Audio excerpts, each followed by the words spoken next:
ಇಂದೇ ಡೌನ್ಲೋಡ್ ಮಾಡಿ ಮತ್ತು ನಿಮ್ಮ ನೆಚ್ಚಿನ ಶೋಗಳನ್ನು ಆನಂದಿಸಿ.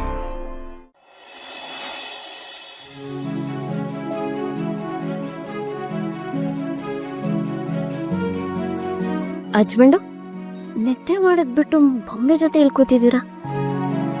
ನೀವು ಕೊಟ್ಟಿರೋ ಈ ಬೊಂಬೆಲಿ ನನ್ನ ತಾಯಿನ ಕಾಣ್ತದೆ ಅನ್ಕೊಂಡ್ರೆ. ನೀವು ಈ ಥರ ಎಲ್ಲ ಸರ್ಪ್ರೈಸ್ ಕೊಡ್ತೀರಾ ಅಂತ ಅಂದ್ಕೊಂಡೇ ಇರಲಿಲ್ಲ. ನಿಮ್ಗೆ ಈ ಥರನೂ ಟ್ಯಾಲೆಂಟ್ ಇದೆ ಅಂತ ಗೊತ್ತೇ ಇರಲಿಲ್ಲ ನನಗೆ. ಹಜ್ಬಂಡು, ನಿಮ್ಗೋಸ್ಕರ ಈ ಬೊಂಬೆ ಮಾತ್ರ ಅಲ್ಲ, ನನ್ನ ಜೀವ ಬೇಕಿದ್ರು ಕೊಡ್ತೀನಿ. ಹಜ್ಬಂಡು, ನಿಮ್ಮನ್ನ ನನ್ನ ಪ್ರಪಂಚ ಅನ್ಕೊಂಡಿದ್ದೀನಿ. ಅಂಥದ್ರಲ್ಲಿ ನೀವು ಚೆನ್ನಾಗಿದ್ರೆ ನಿಮ್ಮ ಪ್ರಪಂಚದಲ್ಲಿರೋ ನಾನು ಆರಾಮಾಗಿರ್ತೀನಿ. ತಾಯಿ ಇಲ್ದಿರೋ ನೋವು ಏನು ಅಂತ ನನ್ಗೆ ಅರ್ಥ ಆಗುತ್ತೆ.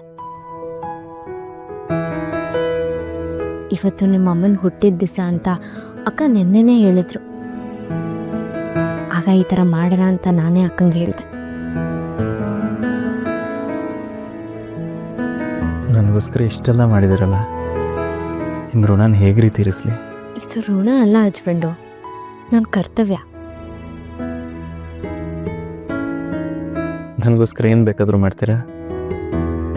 ಹೇಳಿದ್ನಲ್ವಾ, ನನ್ನ ಜೀವ ಬೇಕಾದ್ರೂ ಕೊಡ್ತೀನಿ. ಅಂಥ ದೊಡ್ಡ ಮಾತೆಲ್ಲ ಯಾಕ್ರಿ ಆಡ್ತೀರಾ? ಅಂಥ ಸಂದರ್ಭ ಎಲ್ಲ ಯಾವತ್ತೂ ಬರಲ್ಲ. ಮಗು ಥರ ಮಲಗಬೇಕು ಅಂತ ಅನ್ನಿಸ್ತಾ ಇದೆ.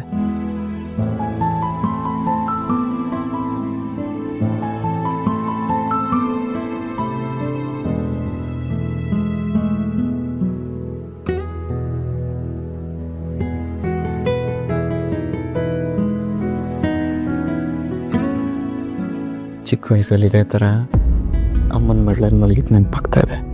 ಹಜ್ಬಂಡು, ನಿಮ್ಮ ಅಮ್ಮನಷ್ಟು ಪ್ರೀತಿ ನನ್ನ ಕೈಯಲ್ಲಿ ಕೊಡೋಕ್ಕಾಗಲ್ಲ. ಆದರೆ ಅವ್ರು ತೋರಿಸ್ತಿದ್ದ ಕಾಳಜಿ ನಾನು ತೋರಿಸ್ತೀನಿ. ನನಗಿಂತ ಜಾಸ್ತಿ ನಿಮ್ಮನ್ನು ಇಷ್ಟಪಡ್ತೀನಿ. ಹಾಸ್ಟೆಲ್ ಮಕ್ಕಳಿಗೆಲ್ಲ ಬಟ್ಟೆಗಳು ಕೊಡಬೇಕು, ಅದು ನಿಮ್ಮದೇ ಜವಾಬ್ದಾರಿ. ಖಂಡಿತ ಕೆಲಸ ಮಾಡ್ತೀನಿ ಹಜ್ಬಂಡು. ನಾಳೆ ಈವೆಂಟ್ ಚೆನ್ನಾಗಾಗುತ್ತಲ್ಲ? ಯೋಚನೆ ಮಾಡಬೇಡಿ ಹಜ್ಬಂಡು. ನಿಮ್ಮ ತಾಯಿ ಯಾವುದೋ ಒಂದು ರೂಪದಲ್ಲಿ ಬಂದು ನಿಮ್ಗೆ ಆಶೀರ್ವಾದ ಮಾಡ್ತಾರೆ. ಆ ನಂಬಿಕೆ ನನಗಿದೆ. ದೀಪ ಅವರೇ, ಹೇಳಿ ಹಜ್ಬಂಡು.